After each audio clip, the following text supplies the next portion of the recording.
going on, people?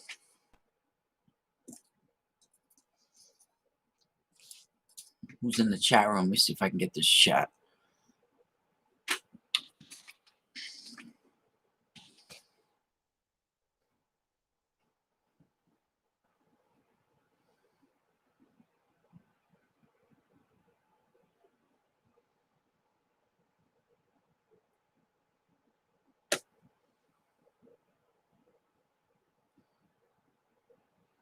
Why can't I get the chat?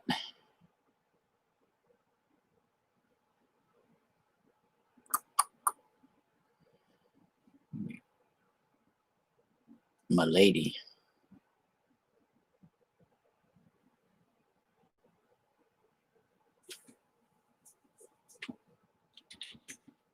Hey, my lady. Indigo child.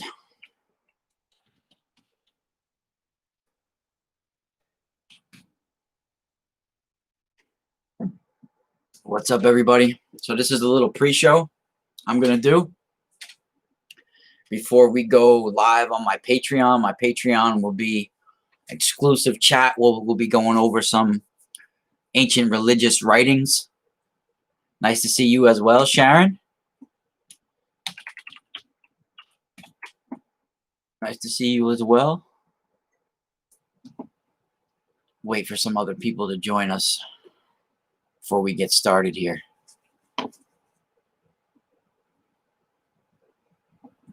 How is everybody doing tonight?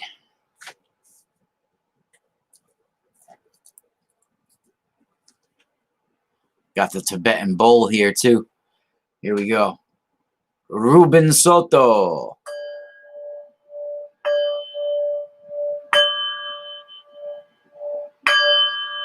Woo! I don't really like snakes, but I do like the hat. Wah!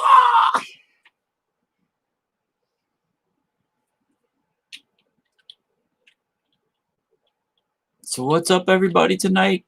It's Labor Day weekend. Ruben Soto. Some more people are joining. Jennifer, what's up? How's it going?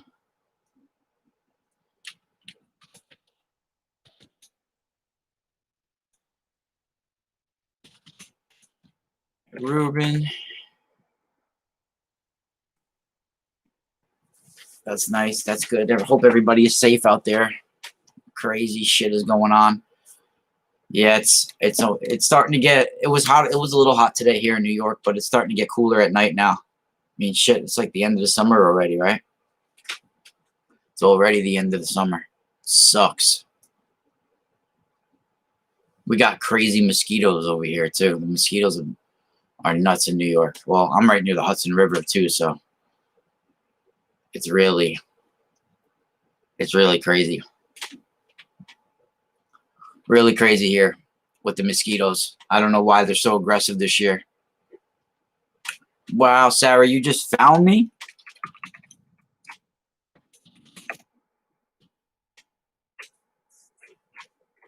Yeah. Well, Sarah, you know, I've been going on.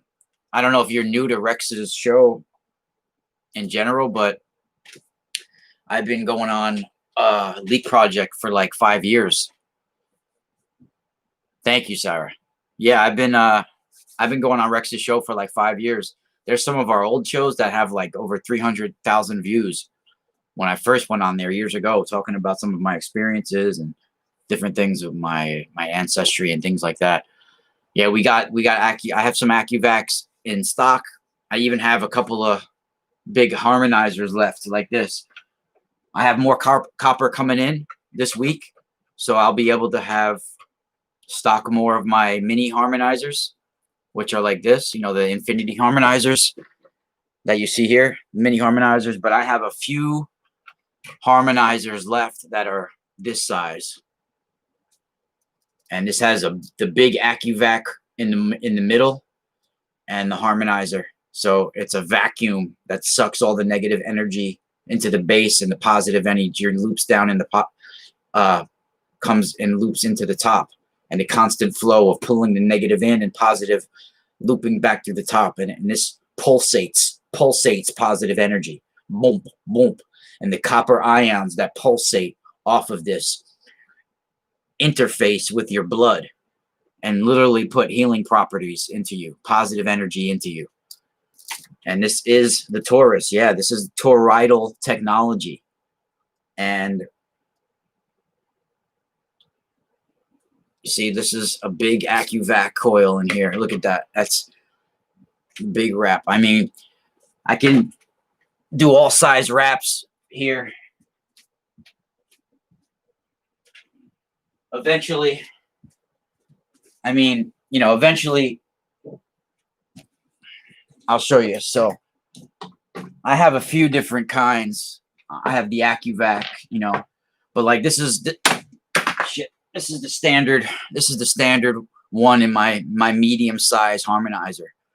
But then, you know, we could make smaller ones like this as well, right? And then, of course, if you need the jumbo AccuVac, you know, these are for big harmonizers. Depends what you're trying to do. You know, depends what you need it for. This is a big ass harmonizer right here.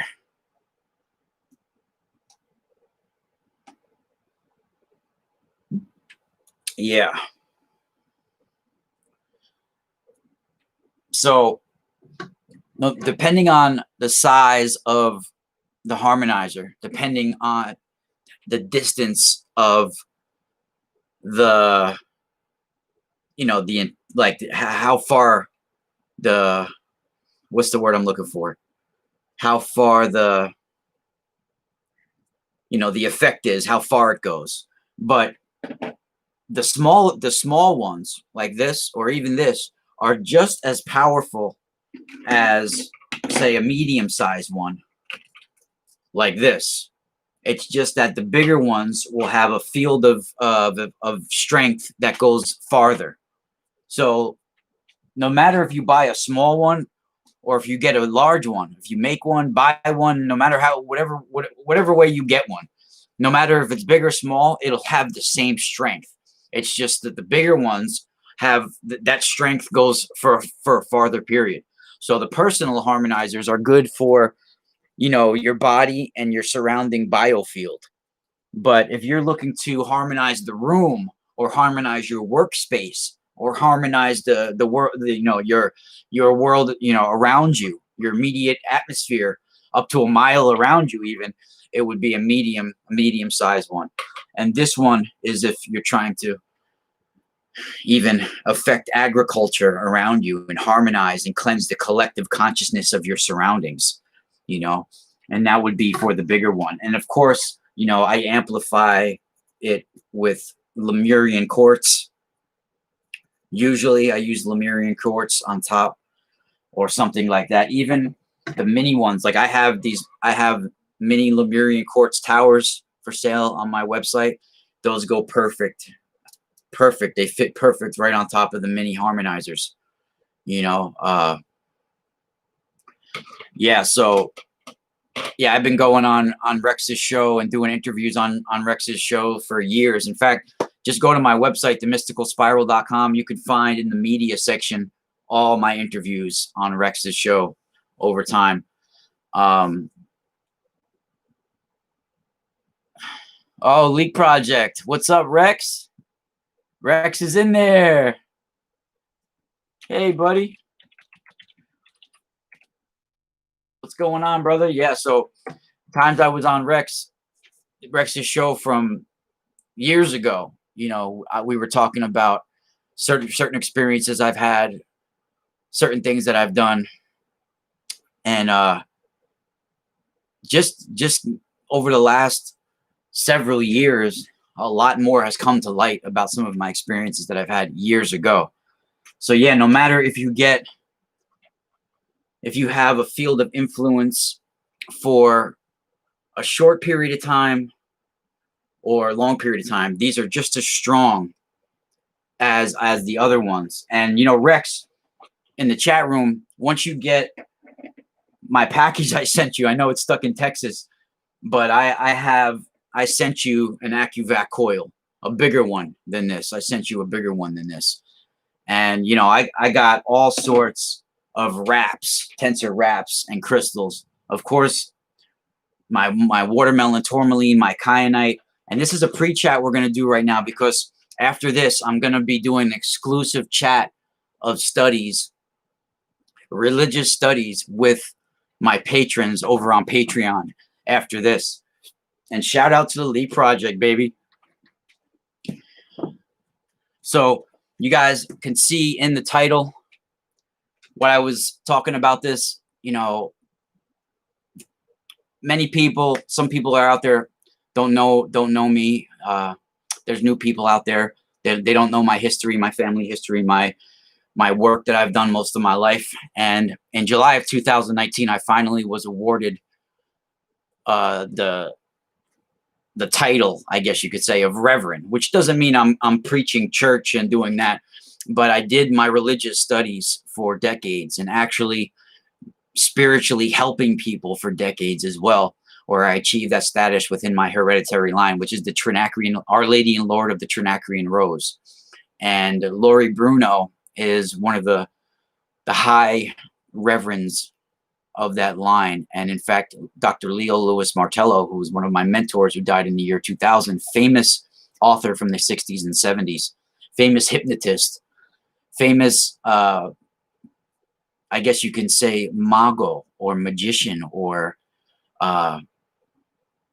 male witch in a way, or shaman, however you want to say. He was famous for doing some of the first fights for gay rights in Central Park back in the 60s and 70s. And he was one of the ones that started this hereditary line in the United States, and continued it here. And it originated in Sicily. In fact, the word Trinacria, because we are the Trinacrian Rose, Our Lady and Lord of the Trinacrian Rose, the word Trinacria is the old word for Sicily. Sicily was once called Trinacria, and the symbol for Sicily was the triskelion. And I'll show you what I mean by the triskelion.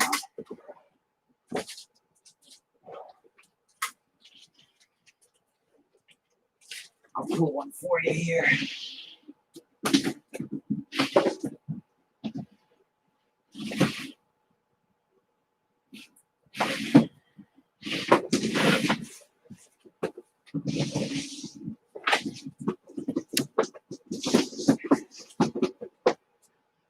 So we'll do a little giveaway here in the chat room tonight. So the first person to donate in the chat room will receive a present, from a random present from my stock. You just got to email me your address. So the triskelion is one of my signature pieces here. This is the triskelion. See, in Sicily, it would be 3 legs interchanged with each other. But this, as you can see, is 3 spirals. It's called either the triskelion or the trinacria. Or, you know, in Sicily, you would see this as 3 legs. Really, really, there we go. You know, there's some people in the chat room like Indigos that has this. This is one of my signature pieces. And, you know, everything on my website, every purchase comes with a present, some kind of special present, either a charm, some sort of charm or stone or crystal as well. And, you know, Rex, I don't know if Rex is still in the chat room, but yeah, Rex, I sent you an AccuVac coil that can be a pendant that you can wear, one like this.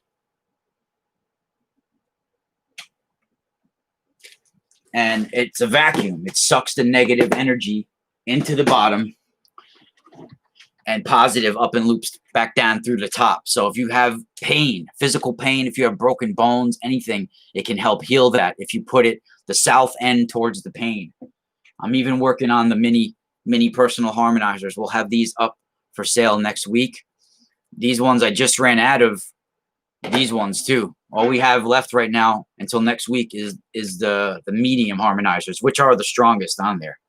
You know, eventually I will have the big ones for sale, as long as, you know, my email is moontribe712@hotmail. You can find it at themysticalspiral.com, all my email. So tonight, what I'm going to be talking about on Patreon in a few minutes at 10 o'clock is very interesting information, especially how all the goddesses line up and seem to be from the same lion, feline, ancient races. And the energies and the characteristics of these goddesses, you know, the names seem to change, but they all stay the same. And what many people don't link together is sort of Sekhmet and the other goddesses. And Sekhmet and Inanna have a lot of similarities that people don't realize. Many, many similarities that people don't realize. You get to my Patreon, I'll put it in the chat room here. Patreon.com/The Mystical Spiral. That is my Patreon. So tonight we're going to be going over some religious writings. And through my connections, not only through the hereditary line of my ancestry and Our Lady and Lord of the Trinacrian Rose, but through my work, I've been able to get certain access and commentaries and translations to certain ancient writings that are not published, available to the public, you know. And some of this I share on my Patreon. I'm actually waiting from a package from the UK. Should be coming any day now. But some of them are translations and commentaries that are only for scholars, that are not published. And we're going to be talking about some of that tonight.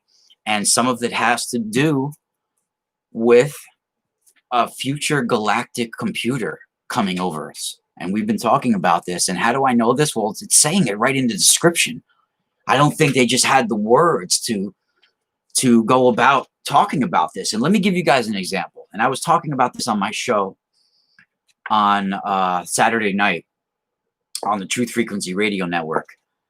Now, I think the first time we could find some of this that I'm talking about, of what they would call in Hebrew, or in ancient Hebrew literature, or it is basically like a messianic future, right? A messianic future that would come. Thank you, Ruben. Thank you, Ruben, so much. Really, really, and Ruben, so much. If you guys can send me your addresses. Depending on how big the donation is depending on the gift that you guys will receive. So no matter what, send me your addresses at my website at mysticalspiral.com.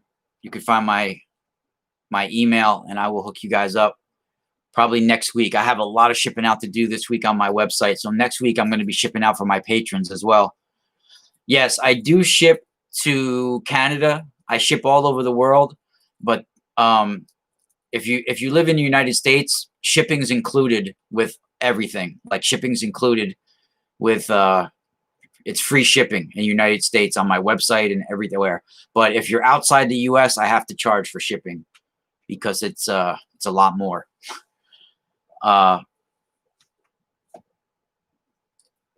Who's Pat? Yes, Pat. I'm not sure. There might be a few Patties. I'm not sure. Just contact me and let me know who you are for sure. Really, really.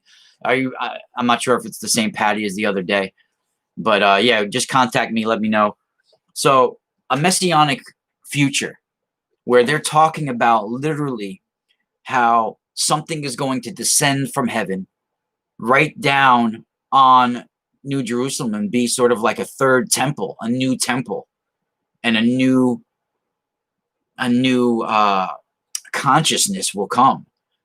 Maybe not just for the Jewish race, for all of humanity. And the first time that we find where they're describing something like this is one of the first books that we can find this in is the first book of Enoch. And this book was written about 150 BC, right? So in the first book of Enoch, in verse 90:29, they talk about a new house coming, and it will be brought by the Lord of the sheep, right? And it will be brought for his flock. His flock, of course, is what? The Jewish people, right? The Jewish people being his flock, and the Lord of the sheep being the Messiah, right? The avatar. And to produce an avatar, you need some sort of goddess type sexual event, a sexual magic event. Now, people in the church, they don't want to talk about sex magic. That's a little taboo to them. But this is what we have. This is how messiahs and avatars get created, through some sort of sex magic, right? You're having a woman, and by magic, I mean technology, right? Something that to people that don't understand what they're witnessing, it seems like magic, but it's a highly advanced technology. And that's what we have when we hear these stories of women being virgins and producing these avatar messiah type figures, right? There's some sort of high technology going on, artificial insemination, or some sort of sex magic ritual where there's a cosmic sort of bidding going on between the heavens, the earth, and the inhabitants through some sort of mysterious type of ritual that is invoking some cosmic force, so the woman can be implanted with an avatar, right? Some sort of hybrid race where you're having a mix of human and otherworldly DNA to create a hybrid. And that's what we have with Christ, right? That's what we have with all of these hybrids in the past.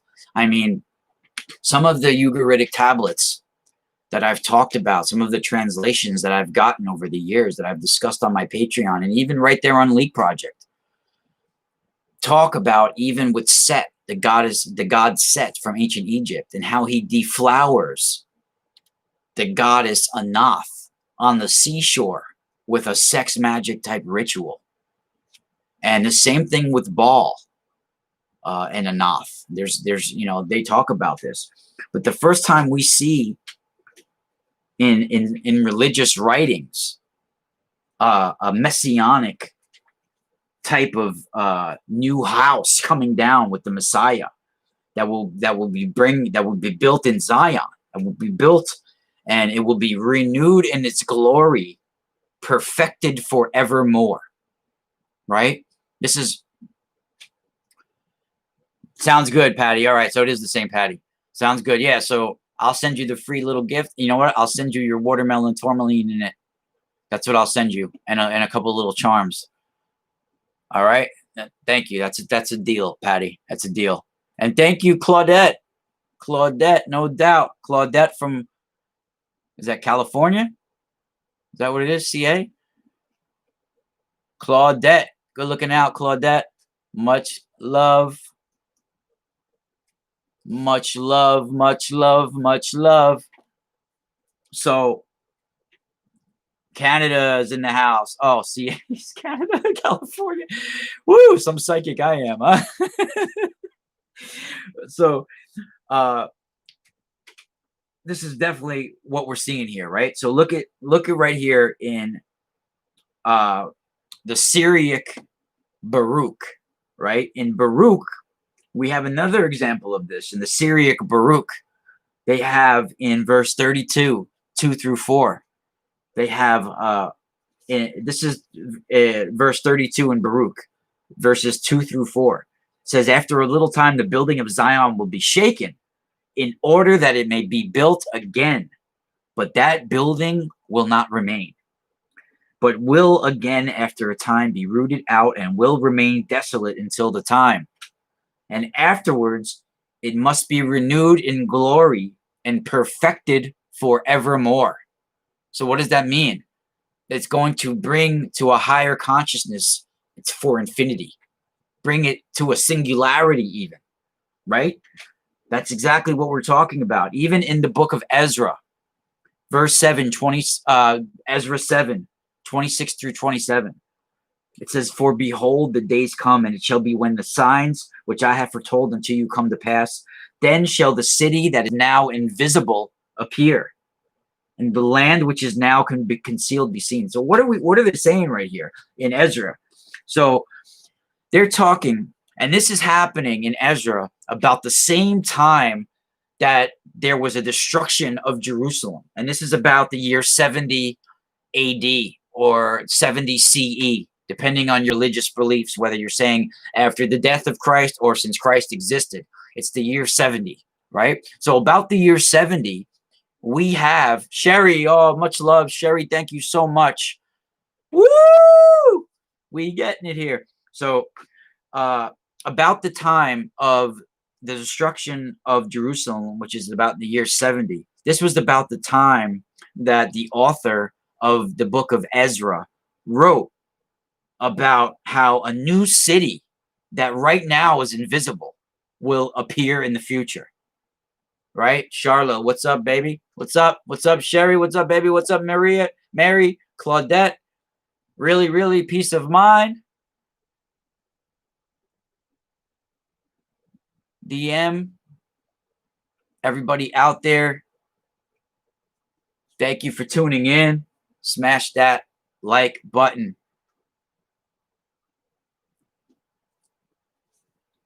Oh, from Canada. Oh, Amanda. You know what, Amanda?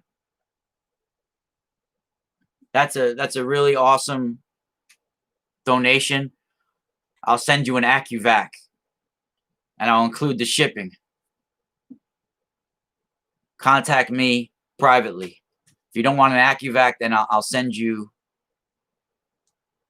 a crystal cluster or something like that, a Lemurian crystal or something like that. Let me know. Let me know. Thank you so much. What's up, Larry? Free Energy. That's my buddy Larry. Free Energy is in the house. Much love, Rebecca Martinez from Portland, Oregon. Thank you so much. Thank you, thank you, thank you. Larry. Rebecca, much love. So we're going to continue this. Let's keep it going. Let's keep this going, right? Maybe we'll do some live readings for some people as well. We're doing good now. We're good. I can't stop it now. We're on a roll, right? So I hope my patrons are joining in. Let me actually post this link for my patrons while we're doing this. Hold on, just give me 1 second. Let me copy and paste this.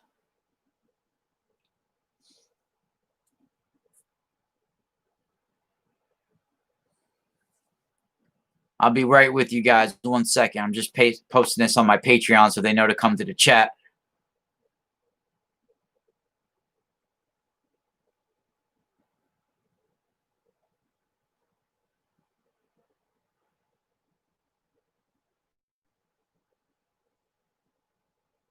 I'm with you guys still.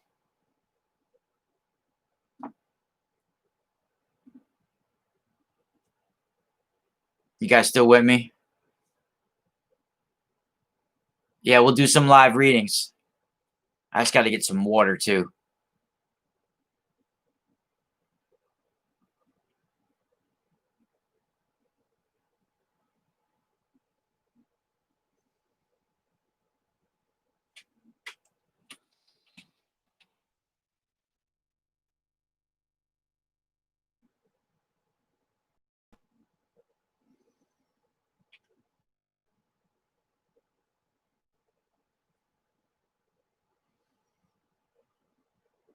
Woo! Okay, I just posted it on. Oh, thanks. Good looking out, Larry. You didn't have to do that.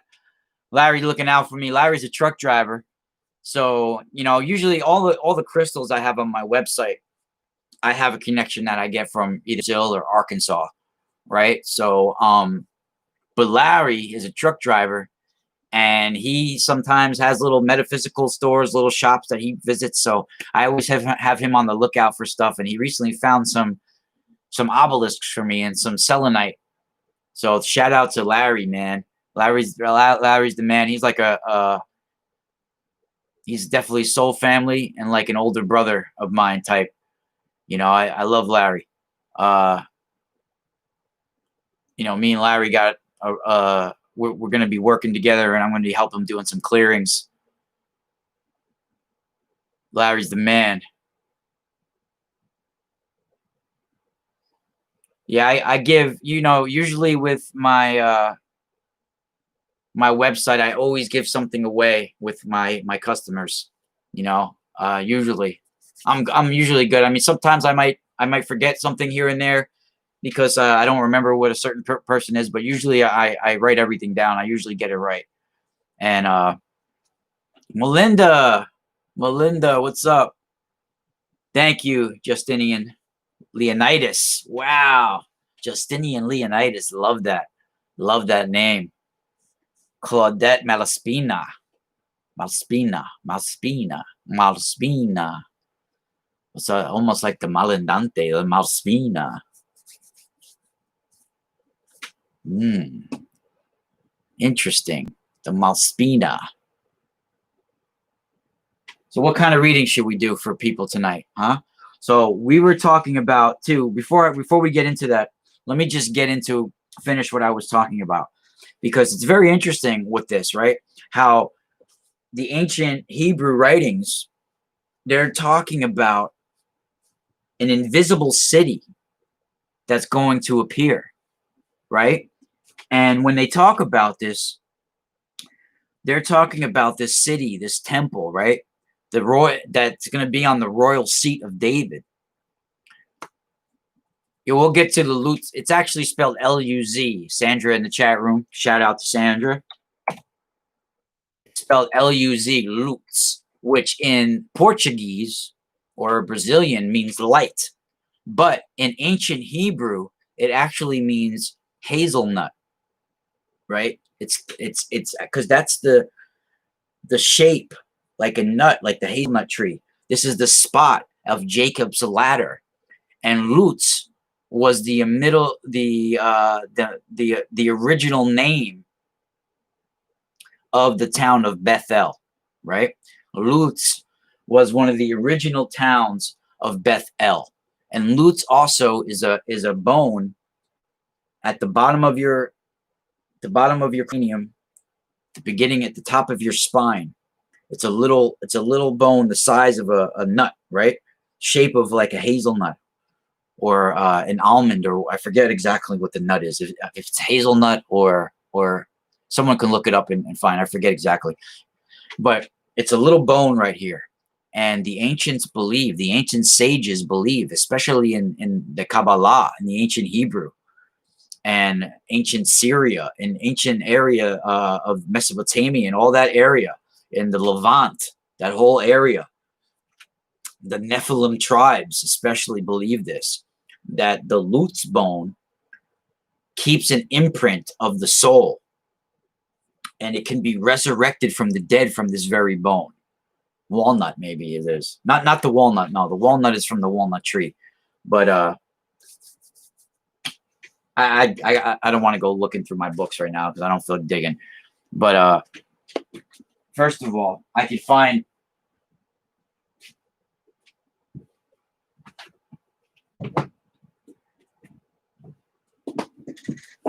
one of them is hazelnut, but there is another one, because Lutz is even in the Bible, because there's a cities of Lutz, right? There's cities of Lutz. So this Lutz bone is actually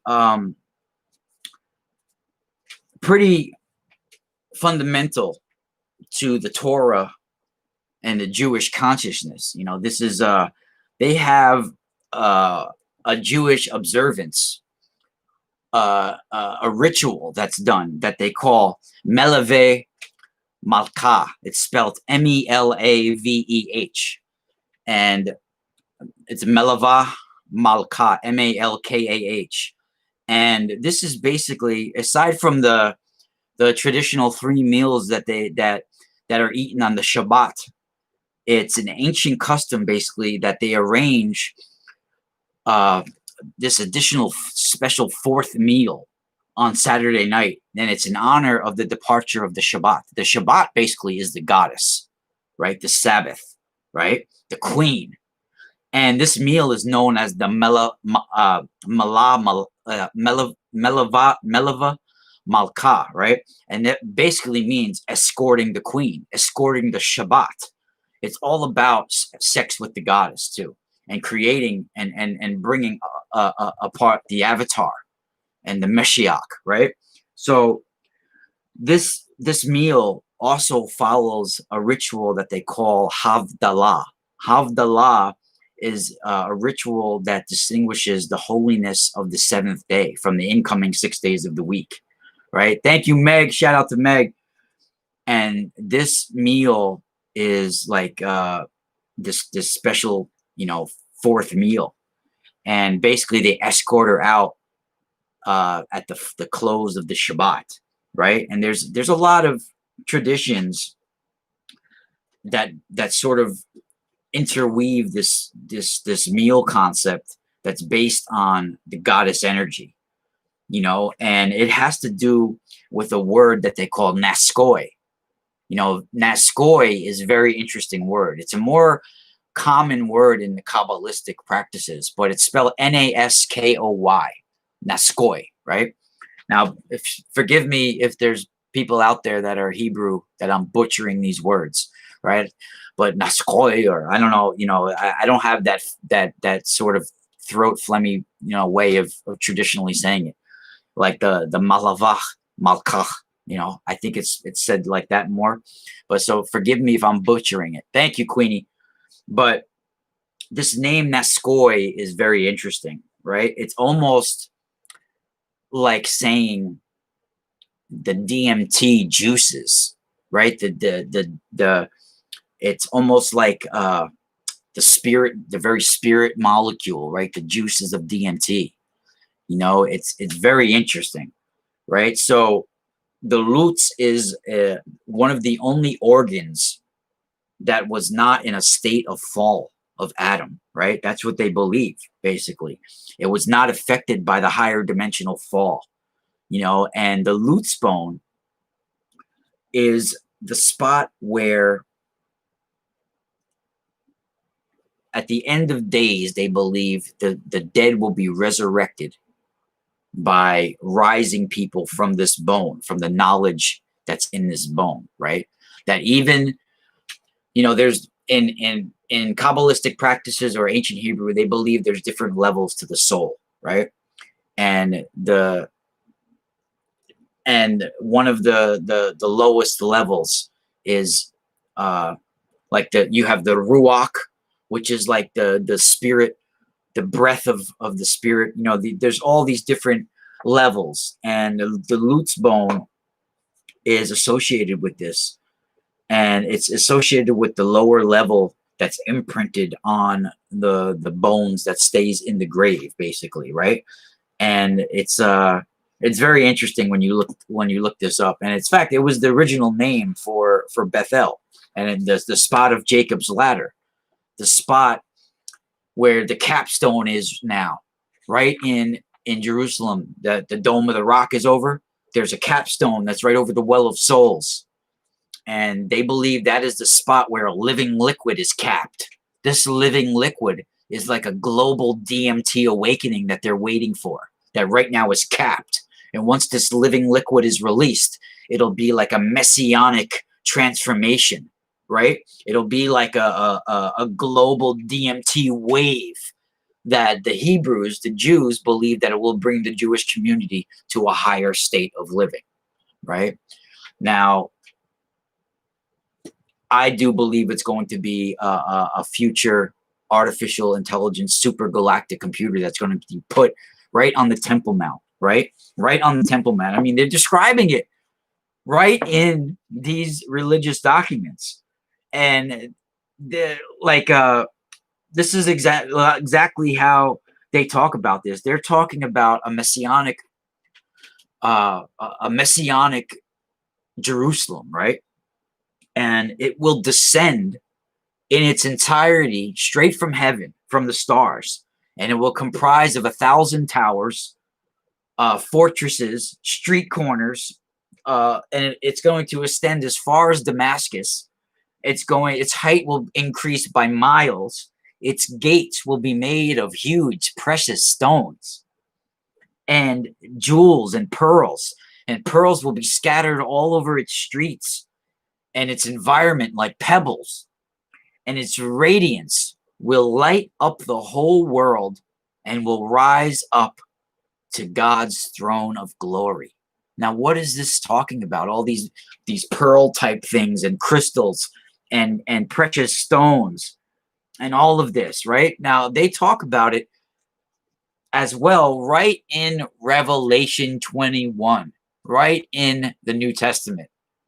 And if nobody's ever read the New Testament, please do, and go to Revelation 21 if you want to see what I'm talking about. I mean, I'll give you an example.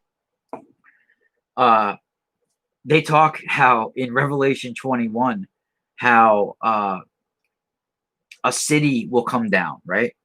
And the foundations of the wall of the city were garnished with all manner of precious stones. The first foundation was jasper. The second was sapphire. The third, another one. The fourth, emerald. It goes all the way. Sixth, seventh, eighth, ninth. I mean, there's levels of amethyst. There's all these levels. Then they have 12 gates, and where 12 pearls. Every several gate was of one pearl, and the street of the city was pure gold. I mean, this is a galactic computer we're talking about. And it says the streets of the city were pure gold as if it were transparent glass. What are we talking about here? And of course, they talk about the author of Revelation, which is John, who, on the contrast to the, of course, he believes in the Messiah as being Jesus, but similar to Hebrew, he also believes the Messiah will come in the future, right? Again, he will come again. The Jews just believe that the Messiah has not come yet. He's coming in several forms, one of being the Messiah ben Yosef, and the other being the Messiah ben David, and they're going to be coming in several forms. And they talk about this, they talk about this in the Talmud, the Midrash, Zohar, I mean, all the Kabbalistic writings. And they even talk about this in the ancient writings, from BC. Everybody is truly a tribe here. You're right.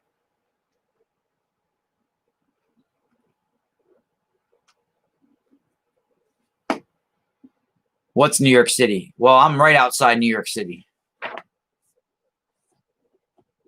Yeah, I mean, well, guys, you got to understand. The ancient Egyptian religion is the Catholic Church continued the ancient Egyptian religion. I mean, it just traveled from Egypt to Jerusalem, right? It traveled. I mean, not just me, but other researchers have found many similarities even to Akhenaten and Moses. It's possibly that Moses and Akhenaten were one and the same. Or if Akhenaten wasn't Moses, then Akhenaten was possibly the brother of Akhenaten. Moses was. So, of course, Tutankhamun is the son of Akhenaten. So Moses was possibly either Tutankhamun's father or uncle. Very interesting. And I mean, look at them. Look at them. I mean, they both brought a monotheistic religion, right? They both were the ones that brought that.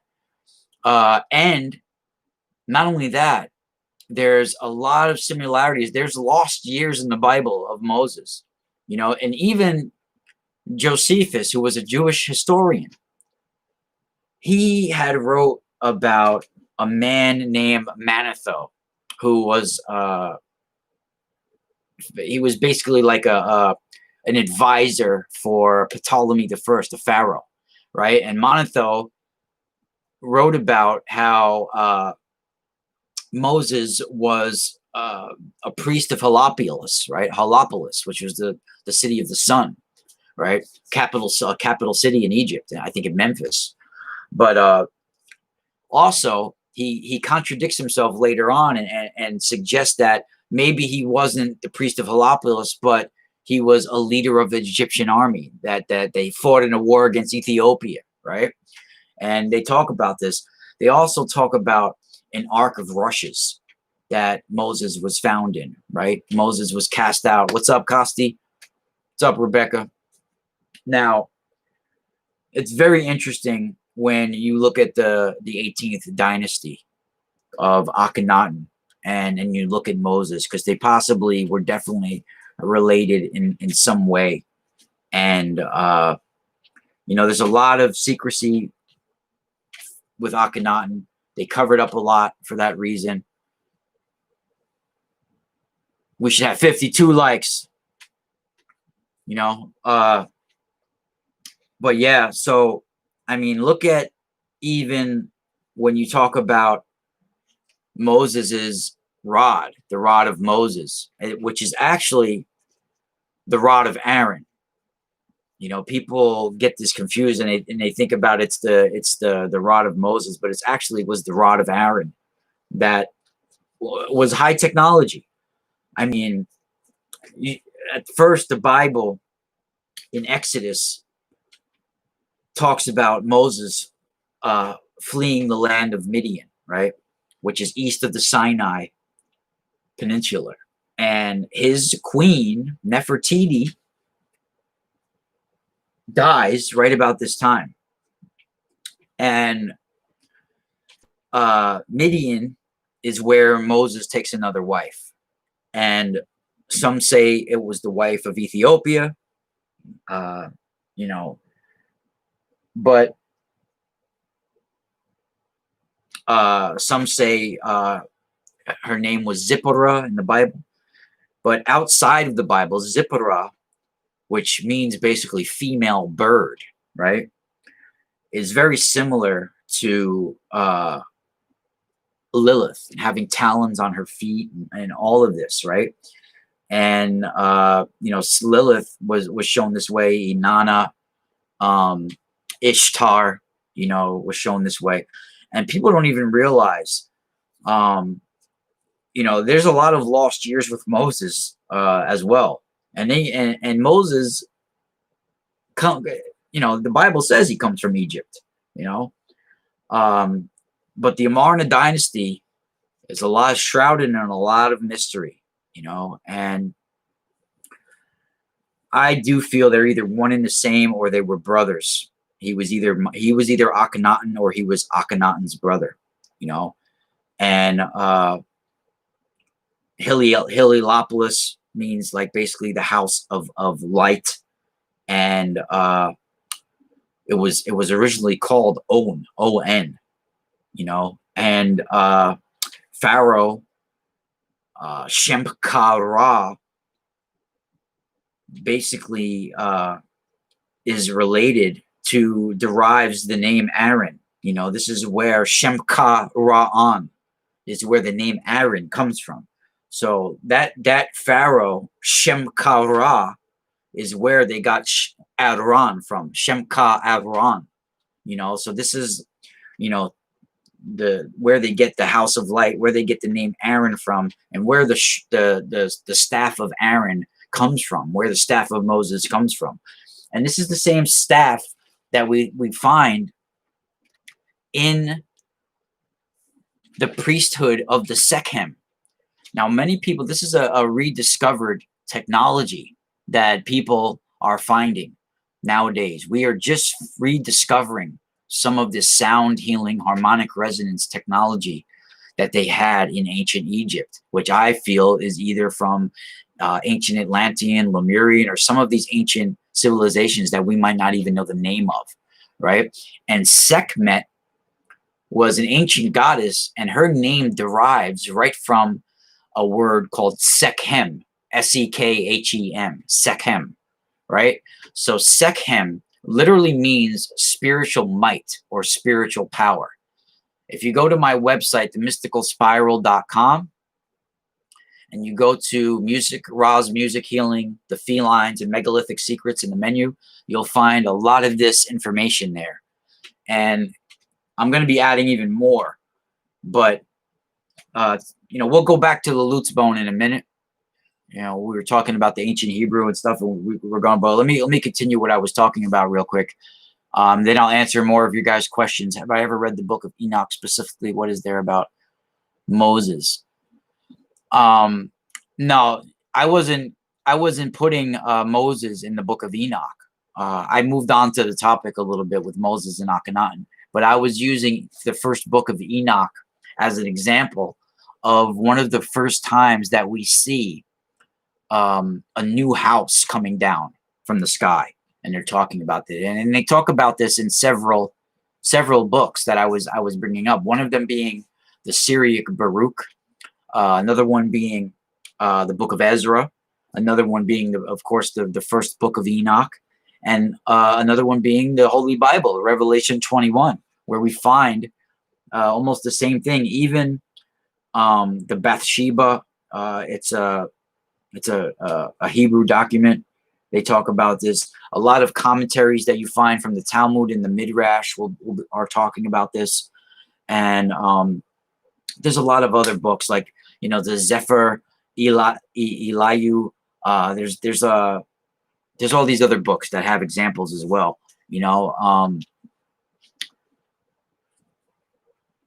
Solar Sun versus Black Sun. What's up, Masaki? What's up, brother? Masaki's in the house. So so Sekhmet derives right from Sekhem, right? What's up, Masaki?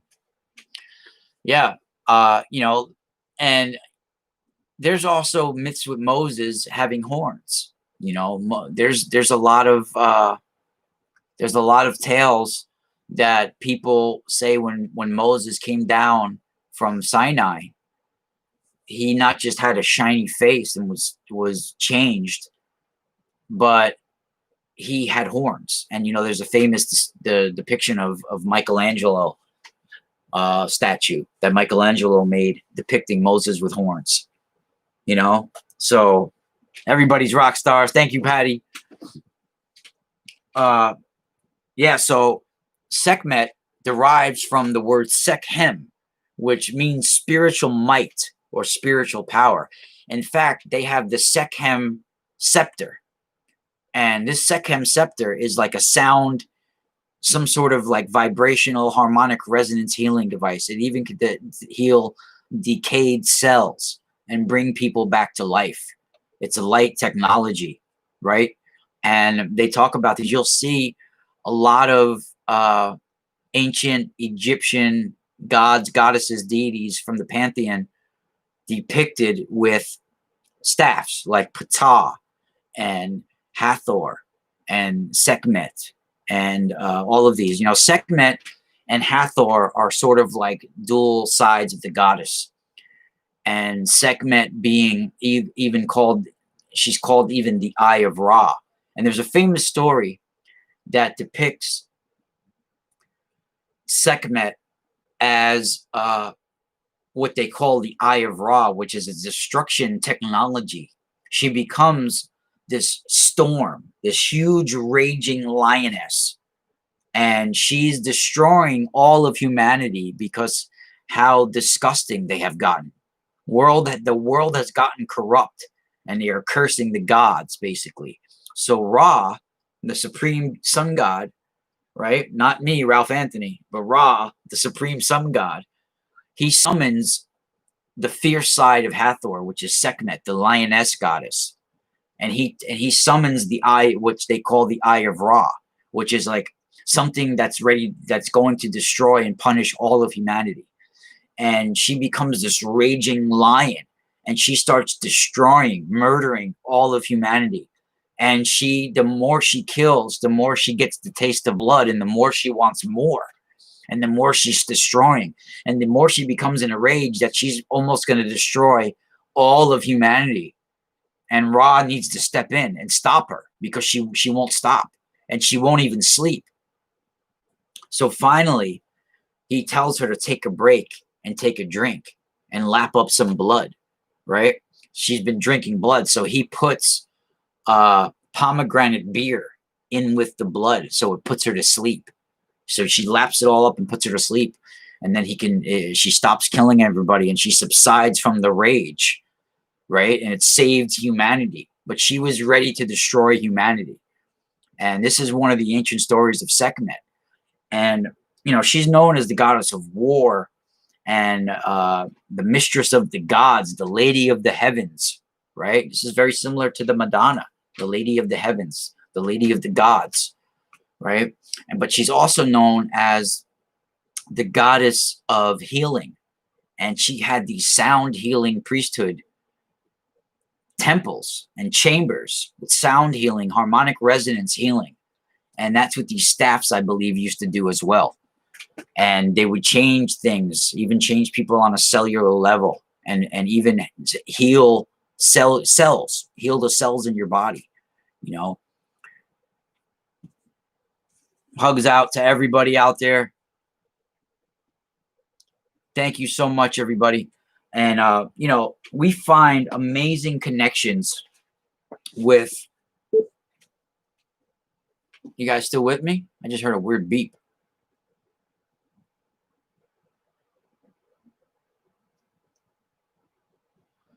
No,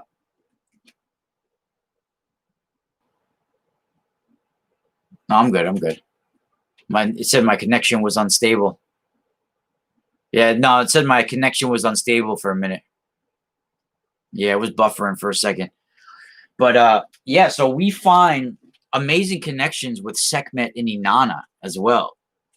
What's very interesting about that is, and there's an interesting Ugaritic myth of Anath that I've talked about. That's very interesting that we can get into as well. But just like Sekhmet, Inanna was known as the goddess of love and war. The goddess is a tetrad. She's not just the triple goddess. She's actually a tetrad in many cultures. And they have the loving, the motherly, but there's also the love. There's in the war, the bloodthirsty war side of the goddess, right? And from culture to culture, her name varies. In the Akkadians, they called basically Sekhmet Ishtar, right? And the Canaanites called her Anath. Sumeria called her Inanna. And even though those names change, for 3,000 years, Sekhmet was worshipped in ancient Egypt. And for millennia, they were worshipped in the Levant and all these surrounding areas. And there's 4 basic traits of the goddess. You have chastity, promiscuity, right? Then you have motherliness, and then you have bloodthirstiness. So there's all these different aspects and sides to the goddess energy. Yeah, that's very interesting, Misaki. The land of Inanna. Well, let's talk about Inanna, because Inanna is the great white goddess, the Sumerian goddess, right? But people don't realize, even in Sicily, all throughout the Mediterranean, from Malta to Sardinia to Sicily, the Phoenicians, the Maltese, all these people that went throughout that area, they also had a goddess called Tanit, or even like my daughter's name, Tana, which is Tana, or the fire. She's the fire goddess or star goddess. Well, they also have Tanit, Tanit, Tanit, right? She's depicted as a lion-headed goddess as well. Even Inanna and Ishtar, they're pictured standing on lions, right? Or associated with lions in some way. They're either perched on a lion with talons feet, right? Or they have lions on their throne, or they're certain aspect of them are lions. Even Sekhmet had a son, a lion god, Mehes, right? You could find that on my website as well. But Inanna was this great Sumerian goddess of love and war, right? And what is going on here?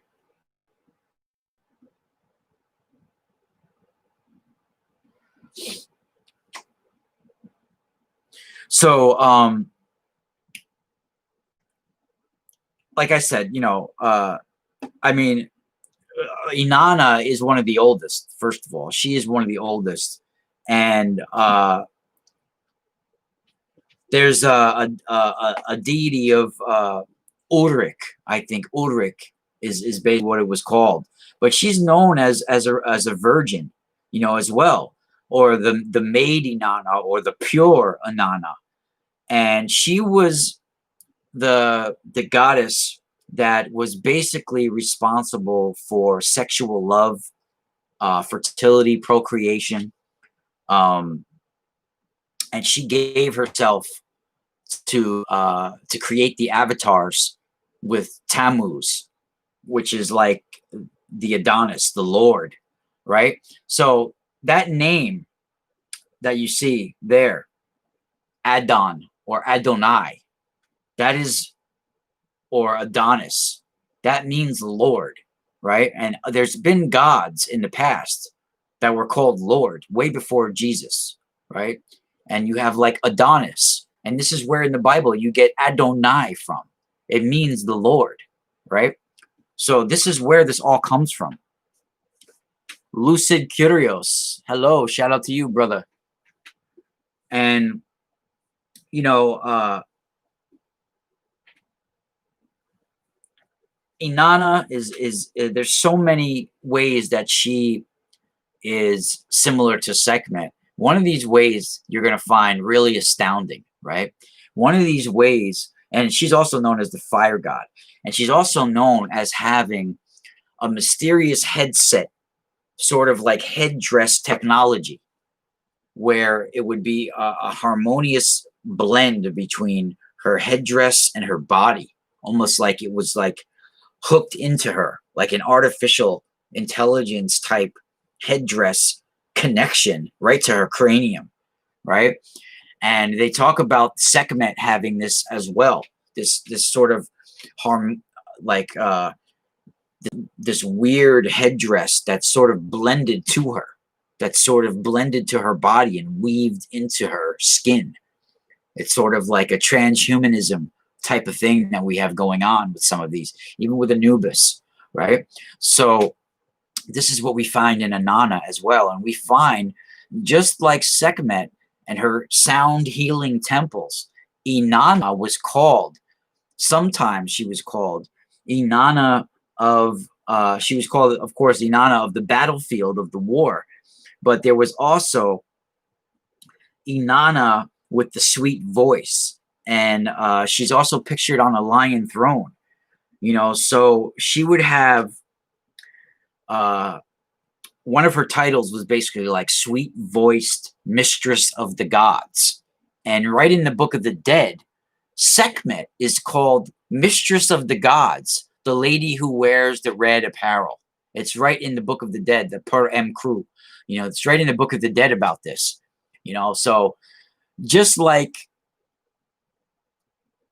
that's very interesting. Amateur Asu Inanna is very, the Shinto is a goddess called. That's very interesting because that Amaterasu is very similar to, Anath name and Asherah and Atargatis, Atargatis.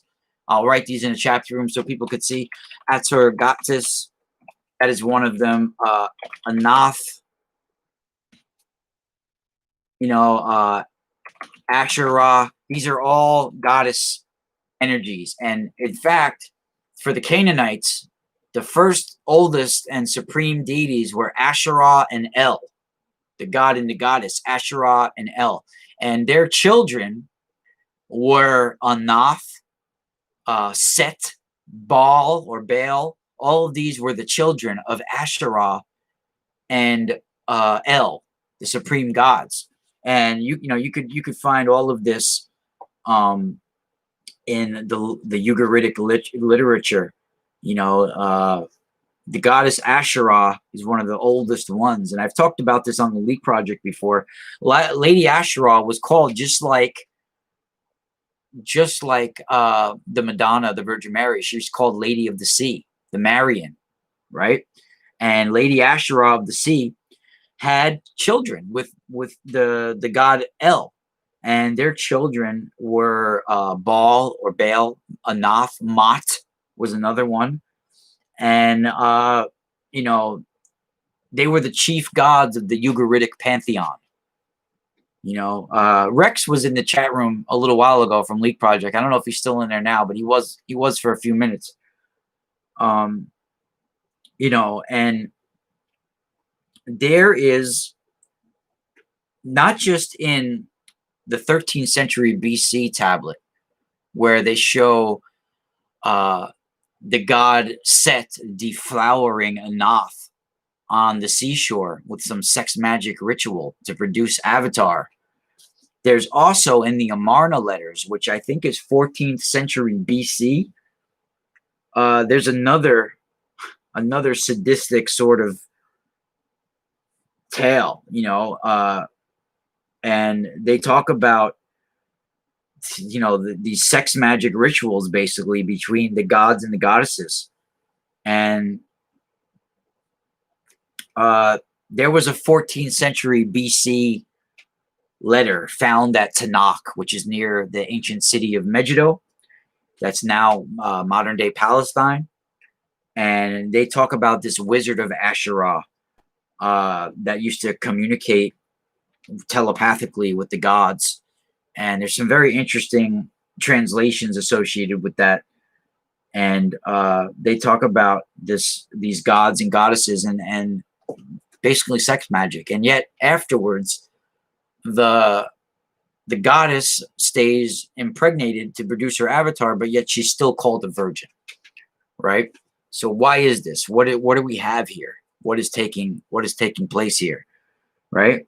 So in Inanna, there's this interesting story about her not just being a sweet-voiced mistress of the gods, but also her having this awesome technology that or I guess you could saw some sort of like headdress or headwear. Now, she was called Ishtar of the battlefield. That would be able to be, she was clad in divine fire, right? And she carries what they called the Melamu headwear. It was spelled Melammu, Melamu, the Melamu headwear. And this headwear would rain fire down on the enemies. It would even be able to call down stones from the sky. It would be able to summon asteroids and meteorites and falling fire. Now, what are we talking about here? We're talking about some sort of headdress that can summon celestial bodies, that has some sort of cosmic influence. And they called this the Melamu headwear. And this is stuff that most people don't know about, or talk about, that you have to do some intense digging about. But, she had the arts of war, and she also had this charioteering, being able to have these special chariots, right? And same with Akhenaten. They would have these chariots every sunrise in the morning. He would mimic the sun moving across the sky as he left his capital city on his chariot, and they would carry this out every day. Well, I thank you, Justinian.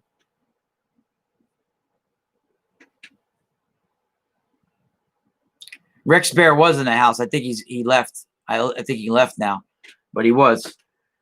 You know, there's a famous story of Inanna promising Gilgamesh the chariot of lapis lazuli in gold, right? There's that famous story. Even the Canaanite Anath is very similar, right? What's up, Bildor the Great? What's going on? So this replay too will only be available for my patrons. What stone? What stone do you love? Lucid. You know, even there's the goddess Anahita. New Age. What do you mean, New Age? The current age? Oh, lapis lazuli. You know, I have a powerful little crystal skull of lapis lazuli that I charged at the megalithic dolmen, the Sekhmet stone. It's not as big as my big crystal skulls that I have, but it's a nice one. It's got even the elongated bottom. See the elongated bottom of the skull? This is powerful, and it has the open mouth. See how the elongated bottom, the Mayan elongated bottom of the head? Yeah, this is beautiful. And I have it powerfully charged at the Sekhmet healing chamber in North Salem, New York. Now I have, you know, you guys have seen, I'll share some of them with you real quick, and then we could do a couple of readings before I go. This is one of my favorite ones. This is one of my favorite ones. This is a lot bigger than the one I just showed. This is of smelted quartz. This is smelted quartz, and this has been charged at the Sekhmet healing chambers as well, several times. And this is smelted quartz. Very powerful. Very, very powerful. You could see even one side of the face is like dark, and one side of the face has the light. Very powerful, right? And you know, you can even put this one, boom, right on top of the harmonizer. Look at that bad boy.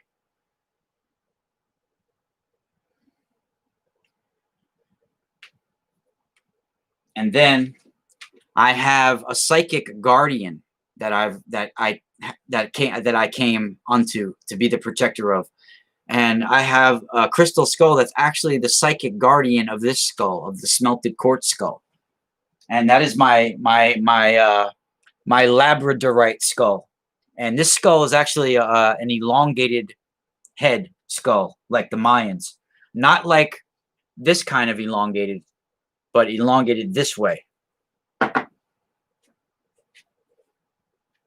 This is my big gun right here. This is this is labradorite. You can see this is amazing labradorite, elongated alien Nephilim skull. It's made out of labradorite, and you can see the sheen of the labradorite all over it, see? Even on the third eye, the sheen on the third eye.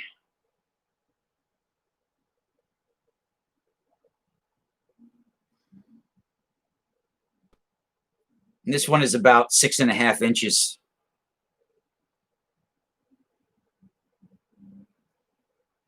This is very rare.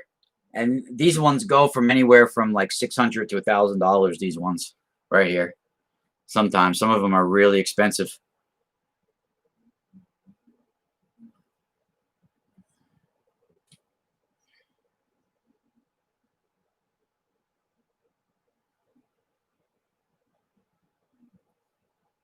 It's actually lighter than you think. It's not that dark.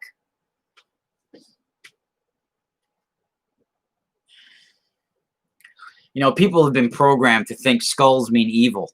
I mean, you have a skull on top of your shoulders. Why just the skull and not the rest of the body? It's because it makes people think of their own mortality. It makes people think of death, and you should not be scared of death. Your skull has a computer inside of it, has a brain, right? Look at that sheen right on the third eye. Tell me that's not powerful. The smelted quartz is brown and white. See?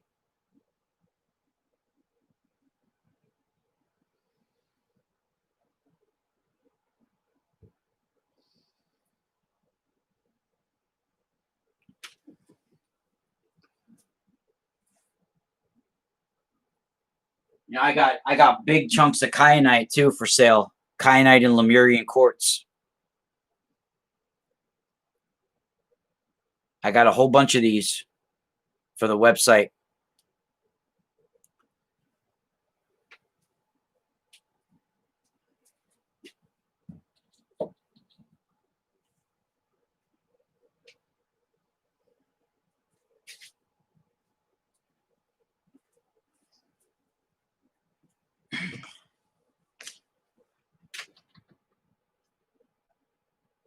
Yeah. Yeah, my house, well, in fact, the room, you know, our room has so many healing tools, and you know, even orgone pyramids and all sorts of things. I mean, especially these harmonizers and the tensor field generators, they really help the environment. My website, my store is themysticalspiralstore.com.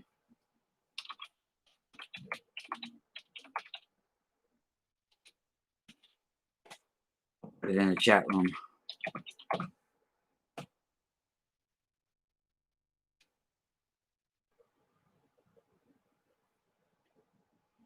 Yes, we here at the Mystical Spiral have handmade, custom made tensor tools. That's right.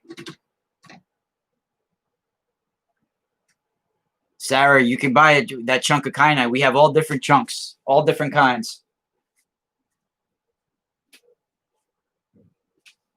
We got kinds that are, I'll show you examples. You know, there's the ones that I have for sale, I have packed up, but these ones are exactly like the ones I have for sale.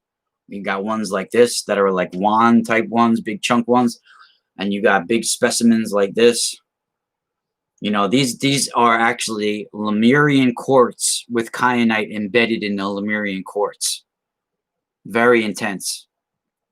You know, boom. These are big, man. Some of these are weigh a pound. You know, up to a pound. It's pretty heavy.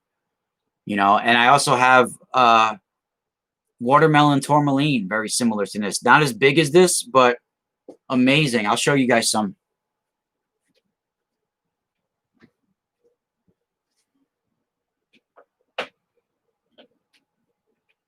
I also have some crystal skulls for sale, but they're the only ones that I sell on my website are crystal skulls that have never been owned by anybody before. And I carry rose quartz crystal skulls because those are good starter crystal skulls and good for healing and good for starters, you know. And I sell the little mini rose quartz crystal skulls right here. I have these stocked on my website. I have about 7 left, I think. I get them in once a month. So I have like 7 left for the next couple of weeks. And then we'll get more in. But they sell out. Every time I get new ones, they sell out. And each one is different, you know.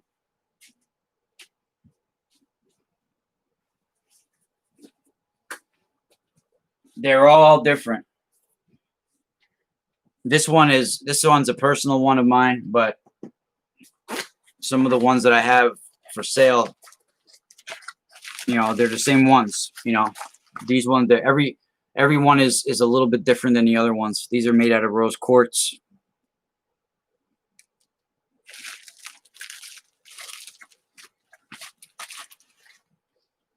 Each one is uniquely You know, there's some of them are similar, but each one is carved a little bit different because they're hand carved. These ones were carved in Brazil.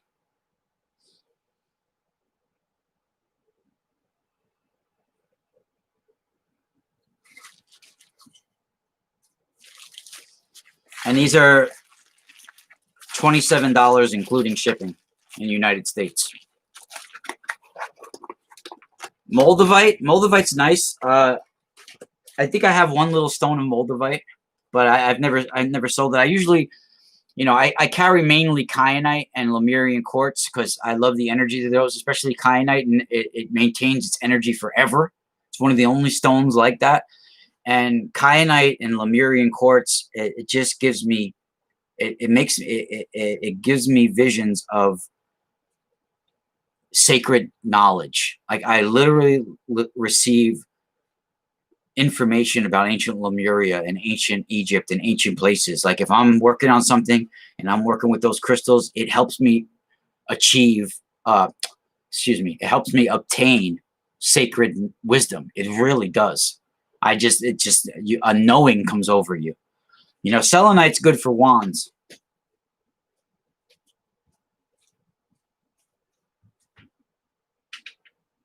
But you know, guys, I have golden healer Lemurian quartz as well, like this on my website, all different sizes. I have like the $25 size, 35 and 55. This one is the $55 size. So I have Lemurian golden healer quartz, and I also have watermelon tourmaline.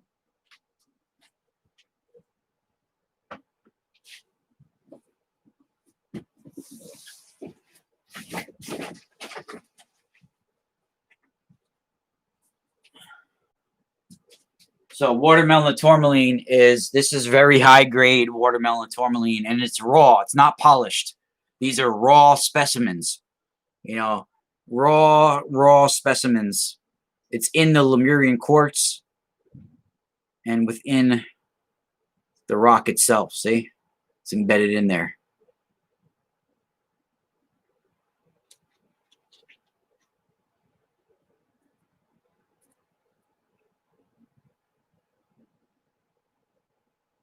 Raw consciousness for sure. You know, it's very beautiful watermelon tourmaline.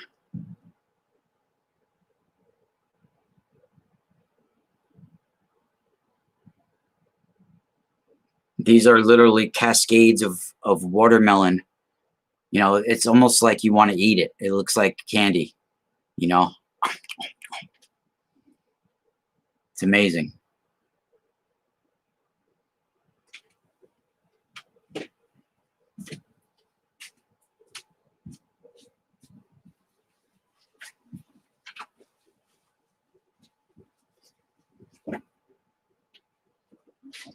Yeah, some of these are, I mean, all of them are really beautiful. I mean, look at this.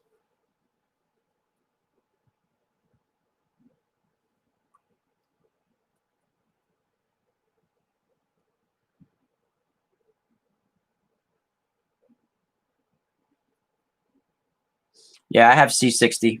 I'm friends with a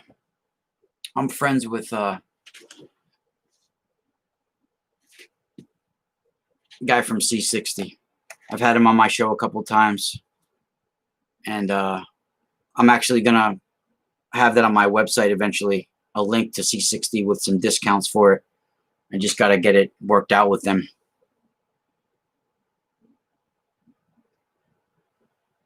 Thank you, Amanda.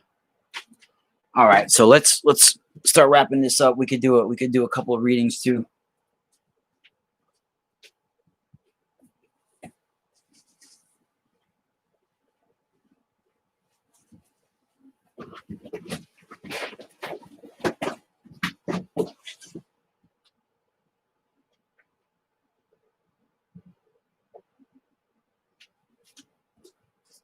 You know, amethyst is a good stone as well. You know, I love amethyst. It's a good starter stone. You know, amethyst clusters like this. Check out this baby.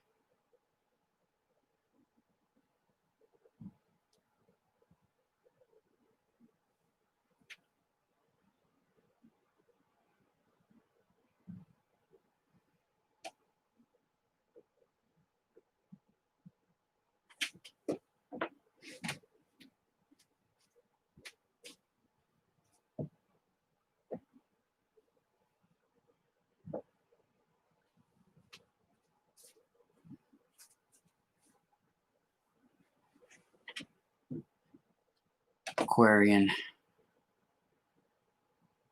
Amanda.